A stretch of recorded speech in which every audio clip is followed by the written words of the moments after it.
Pada zaman dahulu kala, di sebuah kawasan pesisir yang permai di ujung timur Pulau Jawa, terhampar sebuah wilayah yang subur dan kaya.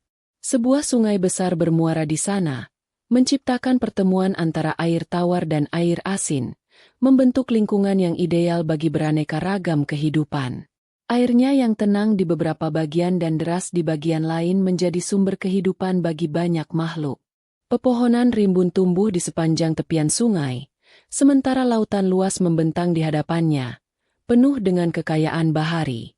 Wilayah ini dikenal sebagai Ujung Galuh, sebuah tempat di mana alam menyajikan kelimpahannya dengan murah hati. Ikan-ikan kecil berenang lincah di air payau muara, menjadi santapan bagi ikan yang lebih besar. Kepiting dan udang bersembunyi di antara akar-akar bakau, sementara berbagai jenis hewan darat sering turun ke tepi sungai untuk minum atau mencari makan. Kehidupan berjalan harmonis di bawah naungan langit biru dan teriknya matahari khatulistiwa, menciptakan ekosistem yang dinamis dan penuh energi. Namun, di balik ketenangan dan kelimpahan itu, terdapat dua penguasa perkasa yang mendiami wilayah tersebut, masing-masing dengan kekuatannya yang tak tertandingi. Kekuatan mereka begitu besar sehingga semua makhluk lain di wilayah itu segan dan menaruh hormat, sekaligus takut. Mereka adalah raja di domain mereka masing-masing, menjaga teritori dengan keganasan dan keberanian yang luar biasa. Kehadiran mereka memastikan adanya keseimbangan, namun juga potensi konflik yang besar. Dua penguasa ini memiliki habitat yang berbeda namun berdekatan. Satu menguasai birunya lautan luas yang tak bertepi, sementara yang satu lagi merajai aliran sungai yang berkelok-kelok hingga ke muaranya yang berlumpur. Batas wilayah kekuasaan mereka seringkali menjadi arena pertemuan yang menegangkan, terutama ketika sumber daya alam mulai menipis atau ketika salah satu merasa wilayahnya terusik. Mereka adalah simbol kekuatan alam yang liar dan tak terduga. Keberadaan dua kekuatan besar di satu wilayah yang berdekatan ini menyimpan potensi perselisihan yang sewaktu-waktu dapat meledak. Setiap makhluk hidup di Ujung Galuh seolah menahan napas, menyadari bahwa kedamaian yang mereka nikmati bisa saja terusik oleh persaingan antara dua raja perkasa ini.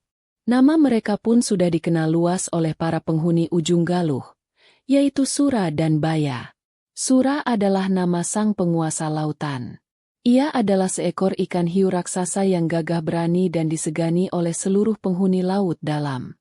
Tubuhnya besar dan ramping, dirancang sempurna untuk melesat cepat di bawah air.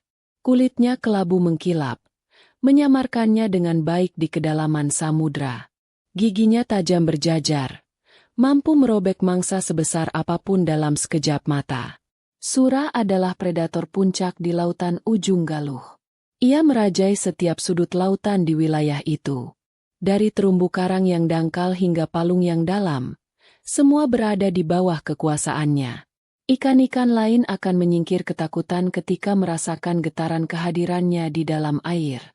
Sura dikenal sebagai raja yang ganas dan tidak kenal ampun terhadap siapapun yang berani menantangnya atau memasuki wilayahnya tanpa izin. Ia adalah perwujudan kekuatan dan kebuasan Samudra Biru. Hari-harinya dihabiskan dengan berpatroli di wilayah kekuasaannya yang luas, mencari mangsa untuk disantap. Kecepatannya luar biasa, memungkinkannya mengejar ikan tuna atau kawanan ikan kecil dengan mudah. Kekuatannya juga tak tertandingi, bahkan paus atau lumba-lumba besar pun enggan berurusan dengannya. Sura merasa bahwa seluruh lautan adalah miliknya, dan semua isinya adalah haknya untuk dinikmati. Rasa haus akan kekuasaan dan keinginan untuk terus memperluas pengaruhnya kadang membuatnya melirik ke arah muara sungai. Di sana, ia melihat sumber makanan lain yang melimpah, ikan-ikan air tawar dan hewan-hewan yang bermain di tepi air. Namun, ia tahu bahwa wilayah itu dikuasai oleh kekuatan lain yang sepadan dengannya, sang penguasa sungai. Hal ini seringkali menimbulkan dilema dalam dirinya. Meskipun demikian, Sura tetaplah raja lautan yang tak terbantahkan. Reputasinya sebagai penguasa yang kuat dan tak kenal takut menyebar hingga ke daratan. Namanya menjadi simbol keganasan dan kekuatan alam bahari. Ia puas dengan kekuasaannya di laut, Namun rasa ingin tahu dan sifat predator alaminya terkadang mendorongnya untuk berbuat lebih jauh, melampaui batas yang seharusnya ia jaga. Sementara Sura merajai lautan, wilayah sungai yang berkelok-kelok hingga ke muaranya dikuasai oleh Baya. Baya adalah seekor buaya raksasa yang tak kalah perkasa dan menakutkan. Tubuhnya besar dan panjang, dilapisi kulit tebal dan keras bagaikan baju zirah, melindunginya dari serangan apapun. Rahangnya kuat dengan gigi-gigi runcing yang siap mencengkeram mangsa tanpa ampun. Baya adalah raja tak terbantahkan di sepanjang aliran sungai dan tepiannya. Ia menguasai setiap jengkal sungai, dari hulu hingga hilir, termasuk area rawa-rawa dan muara tempat sungai bertemu laut. Baya adalah pemburu yang sabar dan licin. Ia seringkali bersembunyi di bawah permukaan air yang keruh, atau di antara lebatnya tanaman tepi sungai, menunggu mangsa lengah. Dengan satu gerakan cepat dan kuat, ia akan menyergap hewan apapun yang berani mendekati wilayah airnya, menyeretnya ke dalam sungai untuk dihabisi. Semua hewan darat yang hidup di sekitar sungai sangat takut pada Baya. Kancil, rusa, babi hutan, bahkan harimau sekalipun akan berpikir dua kali sebelum minum di tepi sungai yang dikuasai Baya. Ia adalah ancaman senyap yang mematikan. Gerakannya lamban di darat, namun berubah menjadi sangat cepat dan gesit ketika berada di dalam air, habitat aslinya. Baya adalah perwujudan kekuatan purba sungai dan daratan di sekitarnya. Sama seperti Sura, Baya juga sangat menjaga wilayah kekuasaannya. Ia tidak suka jika ada makhluk lain, terutama dari lautan, yang mencoba memasuki atau mencari makan di sungainya. Ia merasa bahwa semua sumber daya di sungai dan tepiannya adalah hak miliknya. Ia sering mengawasi wilayah perbatasan di muara, memastikan tidak ada penyusup yang berani melanggar batas teritorialnya. Baya adalah penguasa yang sabar namun ganas ketika terusik. Kekuatannya yang besar dan kemampuannya beradaptasi di air maupun daratan dekat sungai membuatnya menjadi lawan yang sangat tangguh. Ia tahu tentang keberadaan Sura, sang penguasa lautan, dan menganggapnya sebagai satu-satunya pesaing yang sepadan. Pertemuan mereka di muara sungai selalu diwarnai ketegangan dan potensi konflik yang siap meledak. Seiring berjalannya waktu, sumber makanan di wilayah masing-masing mulai terasa berkurang. Mungkin karena musim kemarau yang panjang, atau karena perburuan yang berlebihan oleh kedua penguasa tersebut. Sura mulai kesulitan mencari mangsa yang cukup di lautan luas. Sementara Baya juga merasakan hal yang sama di sepanjang aliran sungai. Kebutuhan untuk bertahan hidup mendorong mereka untuk mencari sumber makanan baru. Secara alami, wilayah yang paling potensial untuk dijelajahi adalah daerah perbatasan, yaitu muara sungai. Disinilah ikan-ikan laut dan ikan-ikan sungai bertemu. Sura, didorong oleh rasa laparnya, mulai sering berenang mendekati muara, mencari ikan-ikan sungai yang lengah. Di sisi lain, Baya juga terkadang bergerak lebih dekat ke laut untuk menangkap ikan-ikan laut yang terbawa arus ke muara. Pertemuan di wilayah abu-abu ini tak terhindarkan. Akibatnya, Sura dan Baya menjadi sering bertemu dan terlibat dalam perkelahian sengit. Setiap kali mereka bertemu saat mencari mangsa di area muara, pertarungan hebat pasti terjadi. Sura dengan kecepatan dan giginya yang tajam mencoba menyerang Baya, sementara Baya dengan kekuatan rahang dan kulit kerasnya berusaha melawan Sura. Air di muara menjadi keruh bergolak, diwarnai dengan darah dari luka-luka mereka.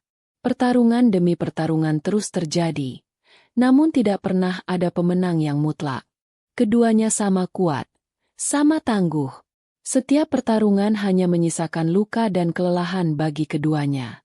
Sura mungkin berhasil melukai Baya, namun ia juga pasti terkena sabetan ekor Baya yang kuat. Baya mungkin berhasil menggigit sirip Sura, namun ia juga harus menahan serangan cepat Sura dari bawah air. Akhirnya, setelah sekian lama bertarung tanpa hasil yang jelas, keduanya mulai merasa jenuh dan lelah. Pertarungan terus-menerus ini menguras energi mereka dan tidak memberikan solusi apapun terhadap masalah kekurangan makanan. Mereka sadar bahwa jika ini terus berlanjut, keduanya bisa sama-sama binasa. Muncullah pemikiran untuk mencari jalan keluar dari konflik yang tak berkesudahan ini. Dalam keadaan lelah dan terluka setelah pertarungan yang kesekian kalinya, Sura dan Baya berhenti sejenak untuk mengatur napas. Mereka saling menatap dengan pandangan penuh permusuhan, namun juga tersirat kelelahan yang mendalam. Di tengah deburan ombak kecil di muara, Sura akhirnya memecah keheningan. "Baya," katanya dengan suara serak, "aku lelah terus-menerus berkelahi denganmu." Baya, yang juga merasakan hal yang sama, menjawab, "Aku juga, Sura. Pertarungan ini tidak ada gunanya. Kita hanya saling menyakiti." Ia mengibaskan ekornya perlahan di air keruh, menunjukkan kegelisahan. Keduanya menyadari bahwa melanjutkan permusuhan hanya akan membawa kehancuran bagi diri mereka sendiri dan mungkin juga bagi ketenangan ujung galuh. Sura kemudian mengusulkan sebuah ide. "Bagaimana jika kita membuat perjanjian? Kita bagi wilayah kekuasaan kita agar tidak saling mengganggu lagi. Dengan begitu, kita tidak perlu berkelahi setiap kali bertemu." Ide ini terdengar masuk akal bagi Baya, yang sudah muak dengan pertarungan tanpa akhir. Ia ingin kembali fokus menjaga wilayah sungainya dengan tenang. Setelah berdiskusi, mereka pun mencapai sebuah kesepakatan. Sura berkata, "Aku akan berkuasa penuh di lautan luas. Aku akan mencari mangsa hanya di air asin. Wilayahku adalah laut." Baya menyahut, "Baiklah. Dan aku akan berkuasa penuh di daratan dan sepanjang aliran sungai ini. Aku akan mencari mangsa hanya di air tawar. Wilayahku adalah darat dan sungai. Batasnya adalah pasang surut air laut di pantai ini." "Setuju." Sura mengangguk setuju. "Setuju. Mulai sekarang, laut adalah wilayahku, sungai dan daratan adalah wilayahmu. Kita tidak akan saling melanggar batas wilayah masing-masing." Mereka pun bersumpah untuk mematuhi perjanjian tersebut. Sejak saat itu, perkelahian antara Sura dan Baya berhenti. Suasana di ujung galuh kembali tenang untuk sementara waktu. Masing-masing kembali ke domainnya, mematuhi batas yang telah disepakati bersama. Kedamaian yang tercipta setelah kesepakatan itu ternyata tidak berlangsung lama. Beberapa waktu kemudian, sumber makanan di laut kembali menipis bagi Sura. Rasa lapar yang hebat mulai mengganggunya. Ia berenang kian kemari di lautan luas, namun mangsa yang ia harapkan tak kunjung ditemukan dalam jumlah yang cukup. Perutnya terus bergolak menahan lapar, membuatnya gelisah dan mudah marah. Dalam keadaan lapar dan putus asa, Sura mulai teringat akan kelimpahan ikan di muara sungai, wilayah yang seharusnya menjadi kekuasaan Baya. Ia teringat betapa mudahnya menangkap ikan-ikan air tawar yang berenang bergerombol di sana.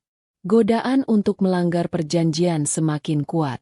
Ia berpikir, mungkin Baya tidak akan tahu jika ia hanya sesekali mencari makan di sungai. Toh, sungai itu begitu luas.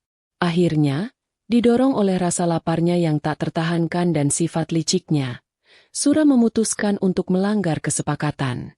Secara diam-diam, ia mulai memasuki wilayah sungai untuk berburu. Ia melakukannya dengan hati-hati, hanya di bagian muara yang paling dekat dengan laut, berharap tindakannya tidak terdeteksi oleh Baya. Ia berhasil menangkap beberapa ikan sungai dan kembali ke laut dengan perut kenyang. Awalnya, tindakan Sura ini tidak diketahui oleh Baya. Namun, lama-kelamaan Baya mulai merasa curiga. Ia melihat jejak-jejak aneh di dasar sungai dekat muara, jejak yang bukan miliknya atau makhluk sungai lainnya. Ia juga memperhatikan bahwa jumlah ikan di sekitar muara tampak berkurang secara tidak wajar. Kecurigaannya tertuju pada Sura, satu-satunya makhluk yang memiliki kekuatan dan keberanian untuk memasuki wilayahnya. Suatu hari, Baya memutuskan untuk mengintai di dekat muara, bersembunyi di balik akar bakau yang lebat. Tak lama kemudian, ia melihat apa yang ia takutkan.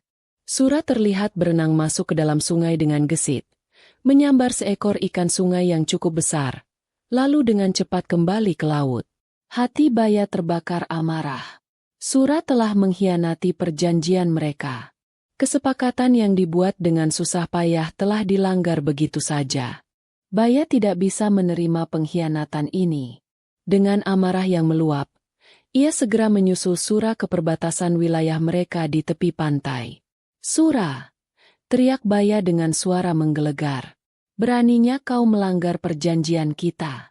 Kau berburu di wilayahku." Baya menatap Sura dengan mata penuh kemarahan, siap untuk bertarung. Sura, yang tertangkap basah, awalnya mencoba mengelak. "Apa maksudmu, Baya? Aku hanya berenang di dekat muara. Ini masih wilayah laut." Kilah Sura mencoba memutarbalikkan fakta. Namun, Baya sudah melihat dengan mata kepalanya sendiri. Ia tahu Sura telah memasuki sungai, wilayah kekuasaannya. "Jangan coba berbohong, Sura," bentak Baya. "Aku melihatmu menangkap ikan di sungai. Kau telah mengkhianati sumpah kita." Baya tidak bisa lagi menahan amarahnya. Ia menerjang Sura dengan sekuat tenaga. Sura, yang juga merasa tertantang dan tidak mau dianggap lemah, membalas serangan Baya dengan tak kalah ganasnya. Pertarungan paling dahsyat antara dua penguasa Ujung Galuh pun dimulai. Pertarungan kali ini jauh lebih sengit dan brutal dibandingkan perkelahian mereka sebelumnya. Kali ini bukan hanya perebutan mangsa, tetapi pertarungan harga diri dan pembelaan atas pengkhianatan. Sura menggunakan kecepatan dan kelincahannya untuk menghindari serangan Baya, sambil berusaha menggigit bagian tubuh Baya yang tidak terlindungi kulit kerasnya. Baya membalas dengan kekuatan rahangnya yang luar biasa dan sabetan ekornya yang mematikan. Air di sekitar mereka bergolak hebat, berubah warna menjadi kemerahan karena darah yang mengucur dari luka keduanya. Mereka saling gigit, saling serang tanpa henti.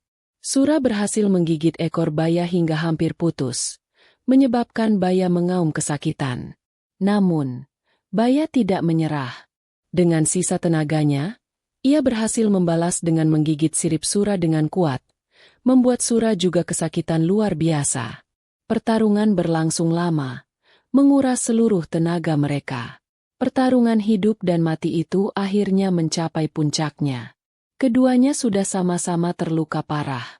Sura kesakitan karena siripnya yang tergigit kuat oleh Baya, sementara Baya menderita karena ekornya yang hampir putus digigit Sura. Dengan sisa-sisa tenaga terakhir, mereka terus bertarung di tepi pantai, di perbatasan antara laut dan daratan, antara air asin dan air tawar. Pemandangan pertarungan mereka begitu mengerikan sekaligus mengagumkan bagi siapapun yang menyaksikannya. Akhirnya, pertarungan itu berakhir bukan karena salah satu menyerah, tetapi karena keduanya sudah kehabisan tenaga dan menderita luka yang sangat parah. Sura, dengan sirip terluka, tertatih-tatih kembali ke laut dalam, menahan sakit yang amat sangat. Baya, dengan ekor yang hampir putus, merangkak kembali ke arah sungai, juga dalam kondisi sekarat. Pertarungan itu tidak menghasilkan pemenang, hanya menyisakan kehancuran bagi keduanya dan meninggalkan bekas yang mendalam di tempat itu. Peristiwa pertarungan hebat antara Sura si ikan hiu dan Baya si buaya itu menjadi buah bibir masyarakat sekitar. Kisah keberanian, kekuatan, tetapi juga pengkhianatan dan pertikaian mereka diceritakan turun-temurun.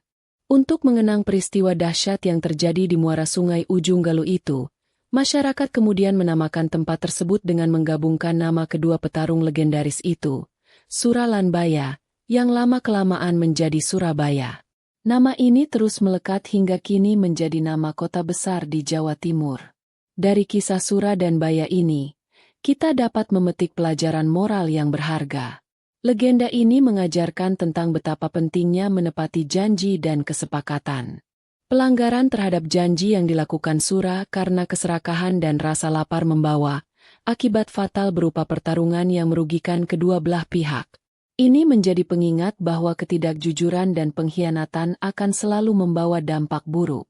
Selain itu, kisah ini juga menggambarkan bahwa perselisihan dan pertikaian yang didasari oleh perebutan kekuasaan atau sumber daya seringkali tidak menghasilkan pemenang sejati, melainkan hanya membawa kehancuran bersama.